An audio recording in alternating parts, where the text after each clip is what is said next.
Hello student, welcome to math physics classes. सबसे पहले हमको पढ़ना है यहाँ पे electric field and electric field lines. Electric field क्या होता है? जैसे ये चार्ज है, कोई प्लस क्यू चार्ज है, तो इसके कारण किसी दूसरे चार्ज पर इफेक्ट पड़ेगा, तो जो इसके चारों का स्पेस होगा वो क्या कहलाएगा? इसका फील्ड कहलाएगा अपना। तो हम कह सकते हैं कि किसी चार्ज के चारों तरफ का हुआ फील्ड जहां पर कोई तेज चार्ज इलेक्ट्रोस्टैटिक फोर्स का अनुभव करता है, क्या कहलाता है? इलेक्ट्रिक फील्ड कहलाता है। यानी हम लिख सकते हैं the space around of a point where a test charge experienced an electrostatic force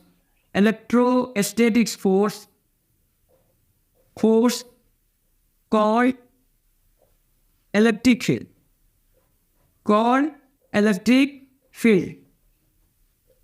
यानी कि किसी चार्ज के चारों तरफ का वह क्षेत्र जहां पर कोई परीक्षण आवेश विद्युत बल का अनुभव करता है, विद्युत क्षेत्र कहा जाता है।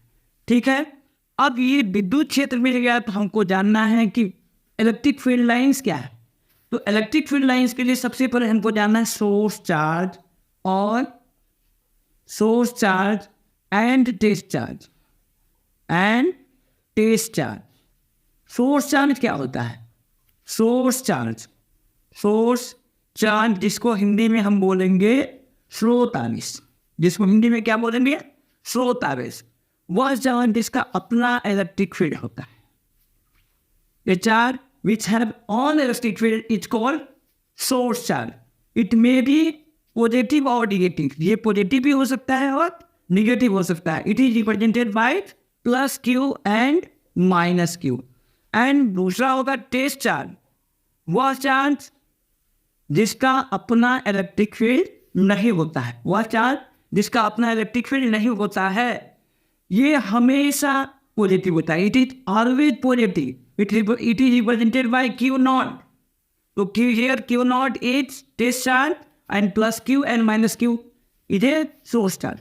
ठीक है, due to on the basis of source charge and test charge we explain about electric field lines. यानी कि हम सोर्स चार्ज और टेस्ट चार्ज के आधार पर हम इलेक्ट्रिक फील्ड लाइंस को क्या कर सकते हैं? एक्सप्लेन कर सकते हैं। तो अब हम लोग देखेंगे कि इलेक्ट्रिक फील्ड लाइंस क्या है। हम लोग ये जानते हैं कि जो सोर्स चार्ज होता है उसी का इलेक्ट्रिक फील्ड, ठीक है, और टेस्ट चार्ज का इलेक्ट्रिक फील्ड नहीं होता है। तो टेस्ट चार्ज किसके ऊपर डिपेंड करता है? टेस्ट चार्ज जो है वो सोर्स चार्ज के इलेक्ट्रिक फील्ड के ऊपर डिपेंड करता है। ठीक है, तो मान लिया कि यहाँ पे देखिए प्लस क्यू चार्ज का एक electric field, plus Q charge जिसका किस चार्ज का इलेक्ट्रिक फील्ड है, दूसरा माइनस क्यू चार्ज का इलेक्ट्रिक फील्ड। ठीक है, हम सभी में टेस्ट चार्ज को लाते हैं। टेस्ट चार्ज क्या होता है? Q नॉट होता है। टेस्ट चार्ज Q नॉट होता है। Q नॉट को इसमें रखेंगे, Q नॉट ऑलवेज पॉजिटिव होता है तो भी ये इसको अट्रैक्ट करेगा, और जब Q नॉट को इसमें रखेंगे तो ये रिपेल करेगा। यानी कि यहाँ पे फोर्स लग रहा है। कौन सा फोर्स? अट्रैक्शन और रिपल्सन, आकर्षण और प्रतिकर्षण। ठीक है, ये फोर्स लग रहा है।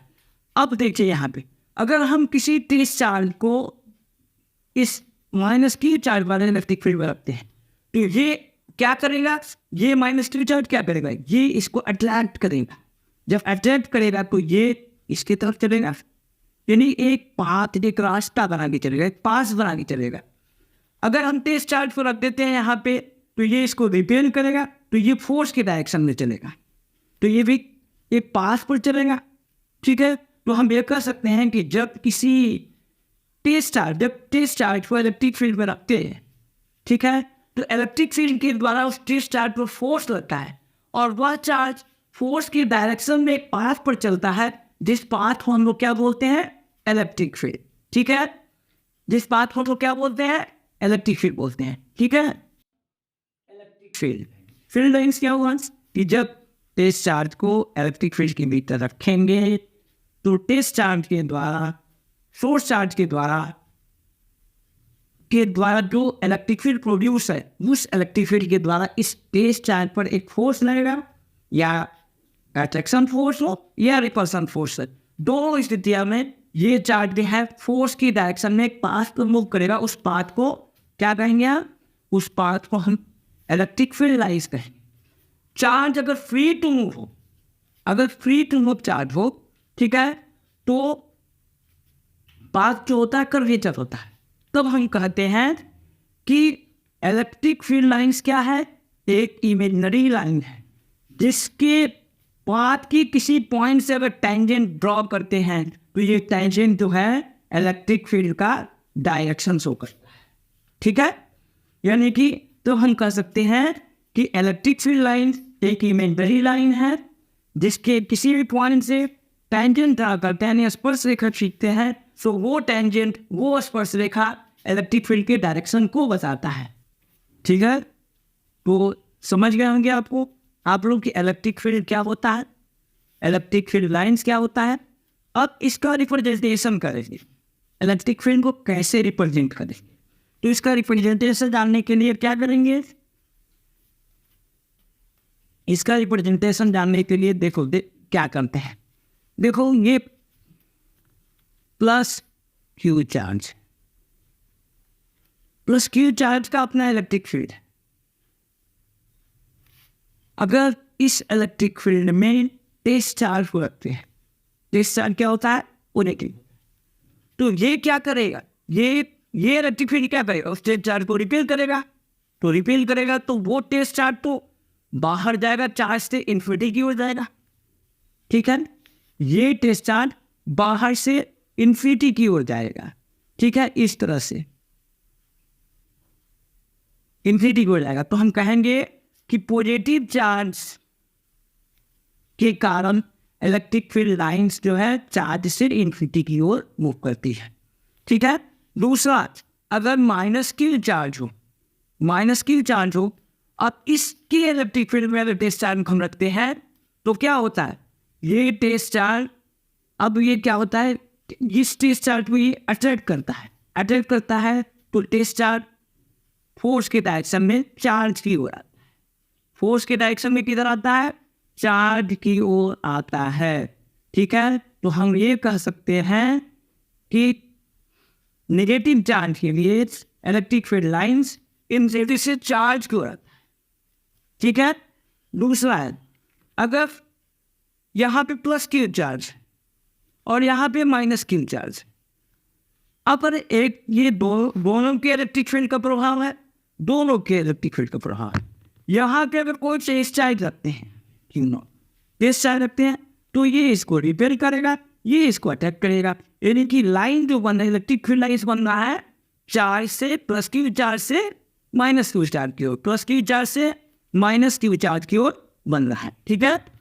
तो हम ये कर सकते हैं कि electric field lines originate from plus Q charge and terminate at minus Q charge, ठीक है। अगर दोनों सेम चार्ज, दोनों सेम चार्ज है तो क्या होगा? दोनों सेम चार्ज हो तो उसके लिए क्या करेंगे? मान लो ये प्लस क्यू चार्ज यहाँ भी हो और प्लस क्यू चार्ज यहाँ भी हो, ठीक है। तो इलेक्ट्रिक फील्ड लाइन चार्ज से इन्फिनिटी की ओर मूव करेगी, चार्ज से इन्फिनिटी की ओर मूव करेगा इलेक्ट्रिक फील्ड लाइन, इधर भी चार्ज से इन्फिनिटी की ओर मूव करेगा इलेक्ट्रिक फील्ड लाइंस, ठीक है। तब इन दोनों चार्ज को मिलाने में लाइन के बीच में किसी पॉइंट पर अगर चार्ज ले जाते हैं, कोई चार्ज ले जाते हैं, तो इस पर कोई इफेक्ट नहीं पड़ता। यानी कि यहाँ पे प्लस क्यू चार्ज के कारण कोई इस पर फोर्स नहीं लग रहा है और इस प्लस क्यू चार्ज के कारण भी कोई फोर्स नहीं लग रहा है। इसका मतलब इस पॉइंट पर, इसके मिड पॉइंट पर, ठीक है, ये पॉइंट क्या कहलाएगा? न्यूट्रल पॉइंट, उदासीन पॉइंट कहलाएगा। इस पॉइंट पर क्या होगा? इलेक्ट्रिक फील्ड जीरो होगा। तो ये हो गया आपका representation of electric field lines, ठीक है। तो इलेक्ट्रिक फील्ड लाइंस सबसे पहले क्या है? प्लस क्यू चार्ज के लिए electric field lines positive charge से इन्फिनिटी की ओर मूव करता है। नेगेटिव चार्ज के लिए इलेक्ट्रिक फील्ड लाइन्स इन्फिनिटी से चार्ज को रिमूव करता है। अगर दो चार्ज हो प्लस क्यू और माइनस क्यू, तो इलेक्ट्रिक फील्ड लाइन इससे ओरिजिनेट होगा, इस पर टर्मिनेट होगा, यानी यहाँ से शुरू होगा, यहाँ पे समाप्त होगा। ठीक है, अगर दो चार्ज है सेम टाइप का, ठीक है, तो इनके बीच, इनको मिलाने वाली लाइन के बीच में कोई पॉइंट भी होगा, वहाँ पे जिस चार्ज रखें पर वहाँ कोई फोर्स इफेक्ट नहीं होगा, इसलिए यहाँ पे इलेक्ट्रिक फील्ड क्या होगा, 0 होगा। तो ये हो गया आपका representation of electric field lines.